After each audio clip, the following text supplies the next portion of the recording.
rahimiyah Allah Subhanahu wa Ta'ala. Tapi kalau dia tidak memenuhi syarat pada grade tertentunya, ya dia nggak bisa connect ke alam rahimiyah, ilahiyah. Meskipun dia tetap dapat rahmat, iya.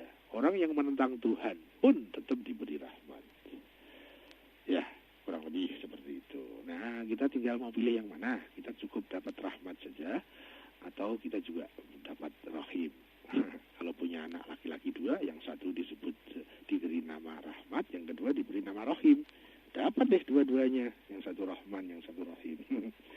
Kurang lebih seperti itu. Dan antara lain dari rahmaniyah Allah itu adalah adanya hukum takwini dan hukum tasyri'i. Itu semua adalah berkait dengan Ar-Rahman dari Allah Subhanahu wa Ta'ala.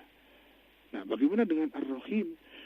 Ar-Rahim hanya berlaku bagi orang-orang yang dalam rangka dia mensikapi semua hukum-hukum takwini, dia masuki, dia manage dirinya dengan hukum-hukum tasyri'i. Maka dia akan mampu naik menuju dia mendapatkan sinyal-sinyal terkait dengan rahimiyah, sehingga dia bisa menerima SMS rahimiyah dari Allah Subhanahu wa Ta'ala. Maaf, bahasa analoginya kocak kali ya. Saya kembali lagi kepada Mas Brian. Iya, ternyata kita harus mengakhiri sesi ini sih, Bu. Bisa beristirahat, bisa ngopi dulu maksudnya. Sekarang gimana? Setelah ada yang bikin kopi gimana? Alhamdulillah, mantap sih, Bu. Iya, baik. Kita lanjutkan lagi nanti ya. Waalaikumsalam warahmatullahi wabarakatuh. Baik, Raita Audiens, nanti kita lanjutkan kembali di sesi berikutnya, atau di sesi kedua. Masih dalam berproses menuju kesejahteraan diri dan tentunya masih sharing bersama si Agus Hidayat. Ada di sesi berikutnya atau di sesi kedua, nanti saya juga akan bacakan SMS di 081-880-1058. Sebelumnya kita dengar dulu yang berikut ini. This is Light FM. www.litefmjakarta.com. Provided by Central Online. Welcome to the new 105.8 Light FM. The best slow hit station. The best slow hit station. From the 19th floor of Menara BTN, Jalan Gajah Mada No. 1, Harmony Central, Jakarta. Phone number 6332-703. Fax number 634-2707. Short message service 0818-80105A. Marketing Department 525-7892. or click www.litefmjakarta.com. The best slow hit station, 105.8 Light FM.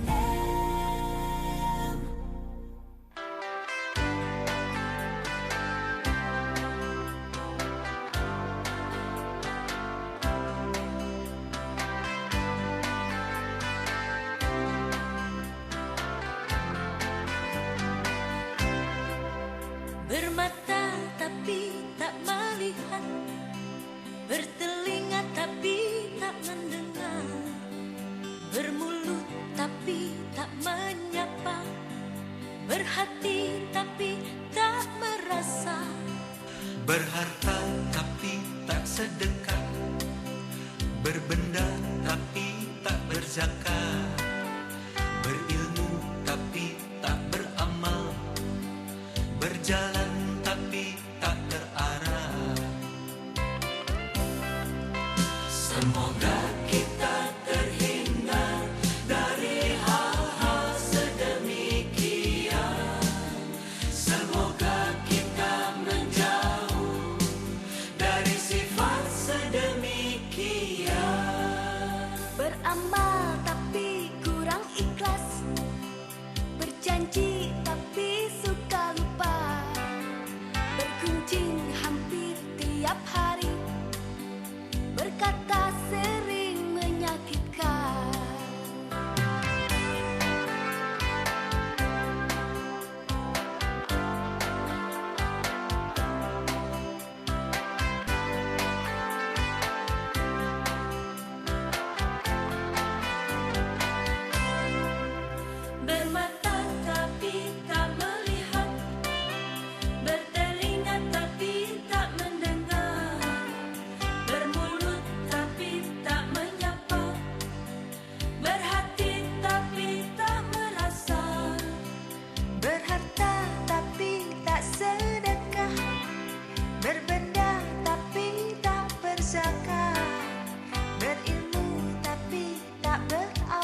suka lupa bergunjing hampir. Assalamualaikum warahmatullahi wabarakatuh. Baik, itu dan kita lanjutkan kembali di sesi kedua dalam berproses menuju kesejatian diri, dan masih bersama saya Brian Silver, juga produser Jack Plum, dan tentunya kita sharing bersama Siwa Agus Hidayat.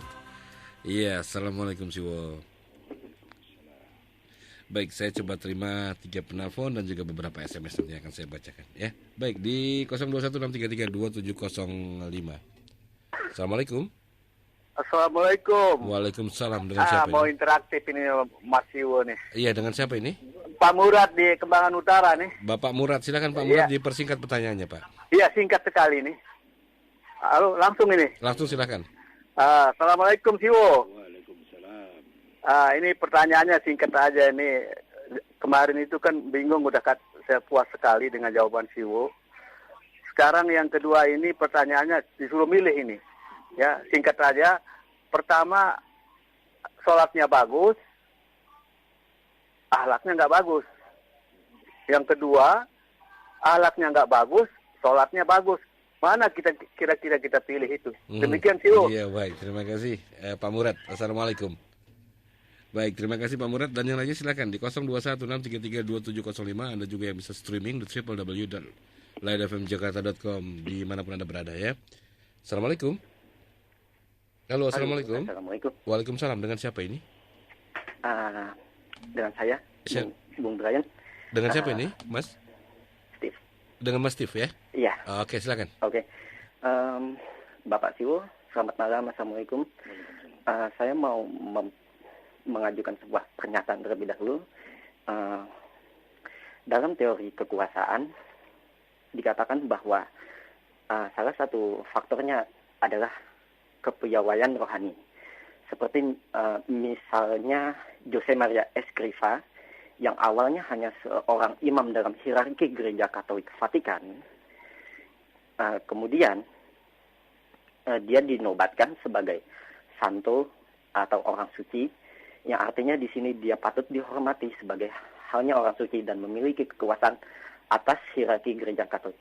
Yang saya ingin pertanyakan kepada Anda, Bapak, apakah konsep khilafah dalam Islam hampir sama seperti dalam konsep hierarki Gereja Katolik, dalam arti maksudnya seorang yang tidak mengetahui tentang hal-hal yang berkaitan dengan ketatanegaraan tapi dibenarkan untuk memimpin sebuah institusi atau negara.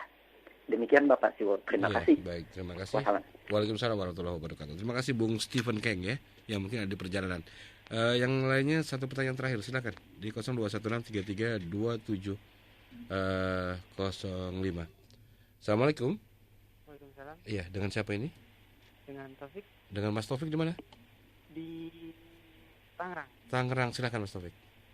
Pertanyaannya, Assalamualaikum. Agak sedikit keras suaranya Mas Taufik. Assalamualaikum Siwo. Waalaikumsalam warahmatullahi. Pertanyaannya, mana yang Siwo pilih antara mati ketika sholat, ketika jihad dalam perang, atau di tempat tidur dengan semangat tetap berjihad? Terima kasih. Assalamualaikum warahmatullahi wabarakatuh. Waalaikumsalam warahmatullahi wabarakatuh. Terima kasih, dan saya kira cukup untuk penanya lewat telepon ya Siwo ya. Dari SMS yang masuk, mungkin tidak semua SMS, mohon maaf. Cukup banyak sekali SMS malam hari ini, tapi tidak semuanya bisa saya bacakan ya. Ini yang pertama dari Mas Kadafi di Purwakarta. Assalamualaikum Siwo dan Mas Brian. Oke, waalaikumsalam. Orang yang akil tapi belum balik, itu penyebabnya apa Siwo? Sehingga dia bisa mengeksplorasi akalnya. Apakah orang yang akil tapi belum balik itu anak yang bisa meramal dan melihat jin, atau seperti indigo? Untuk melihat jin itu menggunakan ainul yakin atau ilmu yakinkah? Itu dari Mas Kadafi di Purwakarta. Satu lagi SMS berikutnya dari Neneng di Ciputat. Pada waktu sholat kita membaca sholawat kepada Nabi dan keluarga beliau. Bagaimana cara beliau untuk menjawab dari sholawat kita? Sholat kita baca sholawat. Bagaimana menjawab? Ya, mungkin yang terakhir kali sih Bu ya. Ini yang terakhir saya coba pilihkan karena berkaitan dengan Idul Kurban yang sebentar lagi Lebaran Haji atau Lebaran. Saya coba pertanyaan yang agak berkaitan dengan hal tersebut. Assalamualaikum Siwo, apakah boleh berkurban tidak dengan hewan tapi dengan uang? Karena menurut riwayat, Qabil saja memberikan kurban dengan sayuran hasil pertanian. Mohon disaringkan. Ini dari hamba Allah di Jakarta. Ya silakan Siwo. Sudah kebanyakan. Langsung saya ambil ya. Monggo Siwo. Mas Murad, mana yang lebih baik? Sholatnya bagus tapi akhlaknya jelek, atau akhlaknya jelek tapi sholatnya bagus? Ini kedua-duanya nggak match. Kalau orang sholatnya bagus, akhlaknya pasti bagus. Ya. Kalau orang akhlaknya bagus, pasti sholatnya bagus. Jadi ukuran bagusnya ini yang menjadi permasalahan. Ya, misalnya kita mengukur sholat yang bagus itu yang kayak apa, satu. Kemudian akhlak yang bagus itu yang kayak apa. Kalau sholat hanya kita lihat dalam bentuk fisiknya, ya kita akan terjebak ke hal-hal yang sifatnya empiristik. Dan kalau akhlak kita juga hanya lihat sebagai sikap-sikap fisiknya, kita juga akan terjebak lagi kepada hal-hal yang empiristik. Ya, padahal ini kedua-duanya itu betul terkait dengan hal-hal yang empiristik physically, tetapi inti permasalahannya, substansinya itu ada di spiritual. Ya, baik tentang sholat maupun tentang akhlak. Dan tolong mohon tidak dimaknakan akhlak itu sebagai sopan santun atau etika ya. Karena akhlak itu sesuatu yang sangat tinggi. Akhlak itu adalah pergerakan, perjalanan hamba kepada Al-Khaliq, itulah akhlak.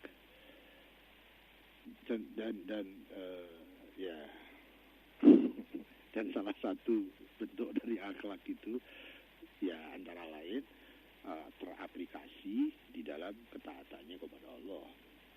Ya, jadi kalau tidak bisa disebut akhlak manakala di dalam yang kita sebut akhlak itu tidak ada Allah sebagai sumbernya, Allah sebagai tujuannya. Ya, kecuali kalau kita sudah menggunakan istilah akhlak itu hanya sekedar etika, sopan santun. Itu kan sangat terkait dengan budaya lokal itu kalau etika, sopan santun. Etika kedokteran dengan etika masyarakat berbeda. Etika masyarakat dengan etika militer sudah menjadi berbeda. Dan kalau etika militer diterapkan di etika bermasyarakat non-militer itu bisa menjadi tabrakan. Dan kalau etika profesi dikaitkan dengan etika sosial juga belum tentu match. Itu kalau etika. Tapi akhlak itu berlaku di seluruh kegiatan manusia. Rasulullah Shallallahu Alaihi Wasallam adalah salah satu contoh akhlak yang agung, akhlak yang mulia. Jadi semua peri hidup Rasul itu akhlak. Jadi diamnya ya akhlak, bicaranya ya akhlak, tidurnya akhlak, jaganya akhlak, damainya akhlak, perangnya akhlak. Semua adalah manifestasi dari akhlak. Itulah pribadi sang Rasul. Nah, kalau kita memaknakan, mengartikan akhlak sudah serendah sebuah etika atau sopan santun, wah sudah kacau deh. Kacau lah semuanya. Nilai akhlak menjadi amat rendah. Akhlak itu adalah pelajaran tertinggi di dalam Islam. Ya.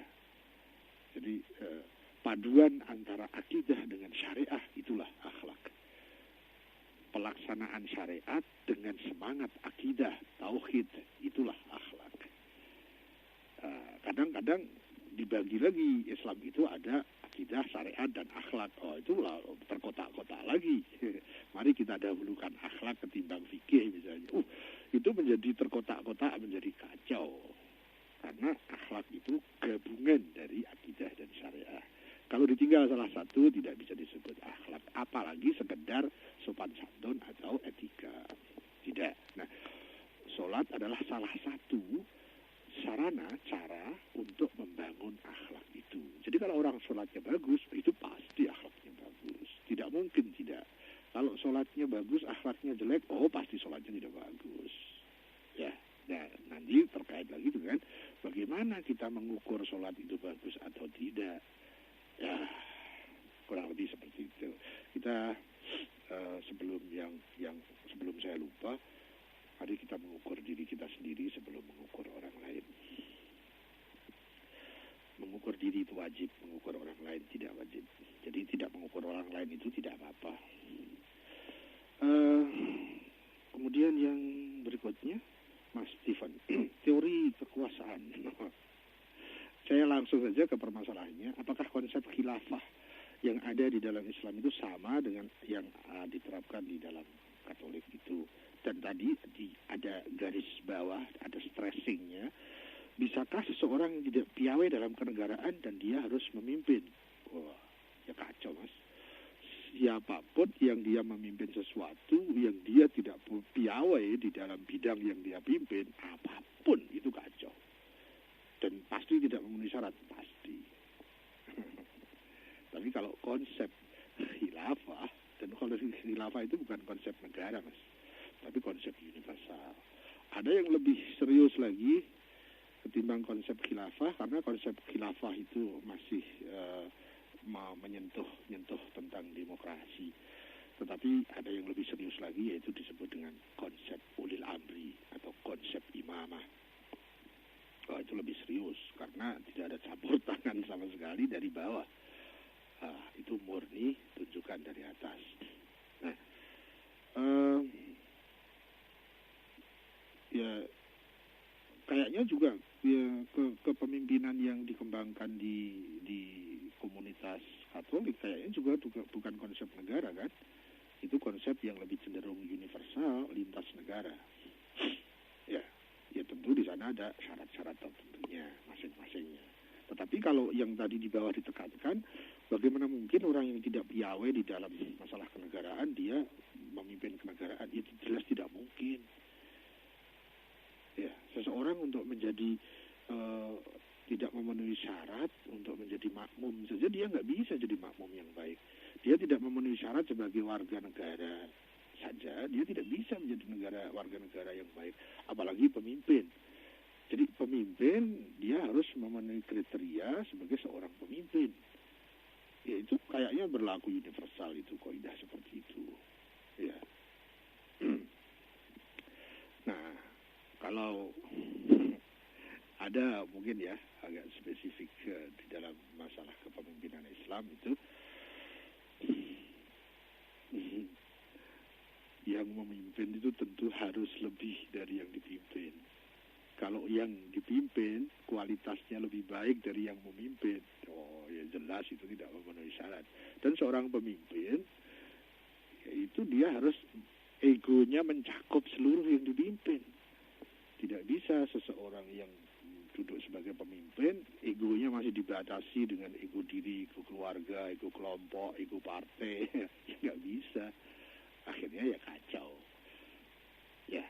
Ya kayaknya itu satu rumus yang sudah dipahami deh, bahwa seseorang yang tidak ahli pada bidangnya kemudian dia memimpin di situ, ya pasti kacau lah.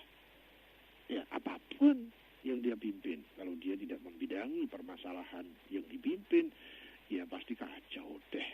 Kenapa? Karena pemimpin itu yang mempunyai pengaruh-pengaruh atas kebijakan-kebijakan ya jauh dibandingkan dengan orang-orang yang dipimpin. Saya sebagai warga negara meskipun teriak 1000 kali pakai seluruh pengeras suara yang ada bahwa besok BBM naik atau BBM turun, kalau yang saya teriak saya ya tidak punya harga sama sekali. Tapi kalau yang bicara itu Pak SBY, meskipun hanya di depan satu mic dengan sangat dengan tidak harus dengan berteriak-teriak, tapi akan bernilai. Ya begitulah, karena yang satu pemimpin dan yang satu bukan. Ya kurang lebih seperti seperti itu. Nah, kalau pemimpin sampai dia tidak piawai terhadap masalah yang dia pimpin, pemimpin negara tapi tidak piawai di bidang kenegaraan, pemimpin umat tapi dia tidak piawai tentang masalah keumatan, pemimpin ormas tapi tidak piawai dalam masalah keormasan, ya semuanya manakala diserahkan kepada orang yang tidak membidangi masalahnya, yang bukan ahlinya, maka tunggu saja saat kehancurannya. Kurang lebih seperti itu. Waktu berjalan terus, kita lanjut ke Mas Taufik. Ini Siwa pilih mana ini? Dikasih 3 alternatif sama Mas Taufik ini. Mau mati pada saat sholat, mati pada medan jihad, atau mati pada saat tidur. Kalau boleh milih ya Mas, saya milih alternatif yang di sini tidak ada. Ya, saya pengen mati yang di ajal musamma. Mati di ajal musamma itu mati terbaik yang tidak ada duanya. Nah, bukan ajal biasa. Nah, namanya ajal musamma. Semua orang-orang suci itu menjemput kematiannya, tapi yang ada di titik ajal musamma itu. Jadi semua orang suci itu matinya menjemput kematian dia. Bukan dia menunggu, tidak. Dia menjemput, dia rindu dengan kematian itu. Jadi kalau dimaknakan dengan bahasa umum, dia mengambil sebab kematian. Atau kata kasarnya bunuh diri. Kan mengambil sebab kematian itu kan bunuh diri kan. Kalau menghindari kematian, kemudian mati, itu tidak bunuh diri. Tapi kalau dia sengaja mengambil sebab kematian sehingga dirinya mati, maka disebut bunuh diri. Nah, kalau dengan bahasa itu, maka semua orang suci itu bunuh diri. Karena dia menjemput sebab kematian. Tapi, itu sangat spesial. Ya, jadi, 3 alternatif yang sampean pilihkan ke saya, tidak saya ambil semua. Tidak penting itu, mau di saat apa, tapi manakala di situlah titik ajal musamma, ya ambil deh, gitu ya. Ya, ada yang mengambil sebab kematiannya itu di dalam rumah, karena ajal musamanya di rumah. Ada yang mengambil sebab kematian itu di medan perang, karena ajal musamma di medan kematian, di medan perang. Ada yang mengambil itu di masjid, gitu ya, karena memang ajal musamanya ada di masjid. Nah, masalahnya adalah bagaimana agar kita bisa tahu ajal musamma kita. Masing-masing punya ajal musamma, cuma masalahnya kita tahu atau tidak. Kalau kita tahu, dan pasti orang yang sudah bisa tahu ke sana, pasti dia kepada kematian itu rindu.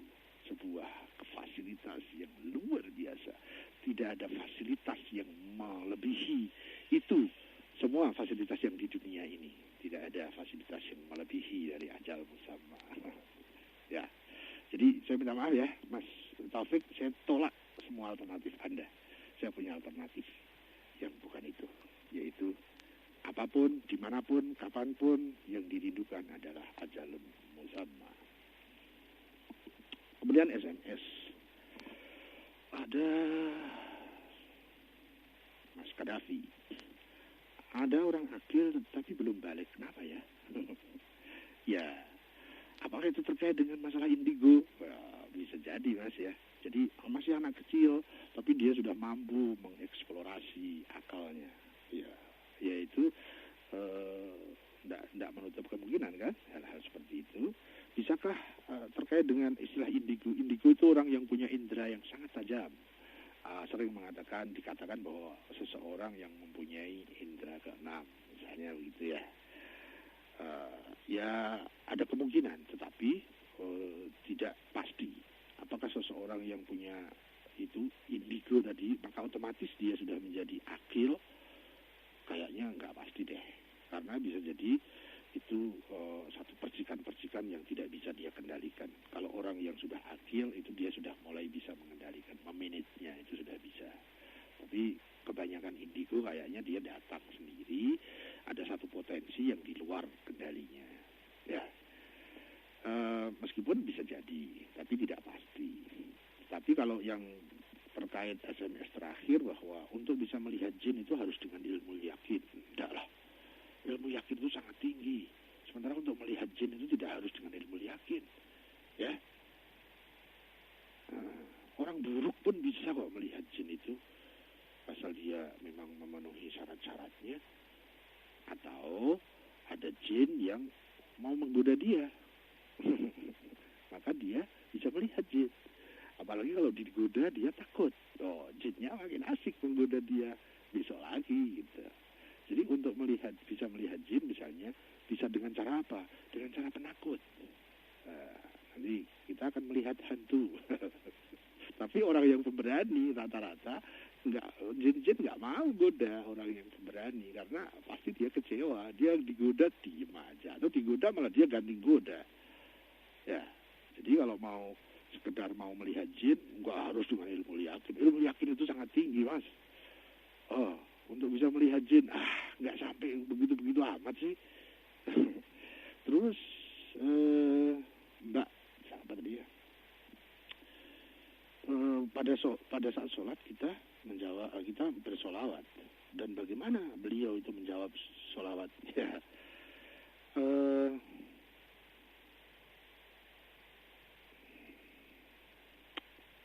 kalau kita masuk ke areal pemakaman, pekuburan, itu kita disunahkan untuk mengucapkan salam kepada orang-orang yang jasadnya terkubur di situ. Pertanyaannya sama, bagaimana dia bisa menjawab salam? Kalau di dalam orang yang di alam barzah itu tidak bisa menjawab salam, buat apa itu perintah? Jadi menjadi sia-sia dong perintah itu. Kalau kemudian setiap orang yang bersolawat kepada Rasul, kemudian dia akan dijawab, terlepas bagaimana beliau menjawabnya, tetapi pasti deh ada jawabannya. Bagaimana? Besok deh kita ketemu sama sang Rasul, kemudian kita tanya ya. Saya juga belum tahu bagaimana beliau menjawab nih. Terakhir, bolehkah korban dengan uang? Toh dulu Qabil juga berkorban dengan sayuran. Qabil dan Habil. Yang baik itu Habil kan, bukan Qabil. Dan Qabil itu korbannya tidak diterima. Sementara Habil yang berkorban dengan domba waktu itu diterima. Kita mungkin bisa bedakan antara berkorban dan belajar berkorban. Kalau memang kita mau berkorban, mari kita buka rujukan fikih, bagaimana aturan fikih. Tapi kalau mau belajar berkorban, ya dengan apapun boleh. Ya, berkorban dengan uang boleh, berkorban dengan benda-benda tertentu boleh, berkorban untuk menurunkan gengsi dan harga diri boleh, namanya belajar boleh deh. Tetapi kalau memang kita mau berkorban dan ini adalah permasalahan tasri'i, permasalahan syariat, ikuti deh aturan main syariatnya. Ya, berkorban itu ada dengan kambing, ada yang dengan kambing 1, kambing 2, ada dengan sapi, ada dengan onta, macam-macam. Di situ ada aturan fikihnya. Jadi kalau memang kita mau berkorban, ikutlah aturan main berkorban. Jangan bikin aturan main sendiri. Tapi kalau mau belajar berkorban, ya monggo, apapun kita boleh yang namanya belajar, gitu ya. Tentu manakala dengan tujuan yang benar dan dengan niat yang benar. Cara juga benar, gitu ya. Kayaknya seperti itu.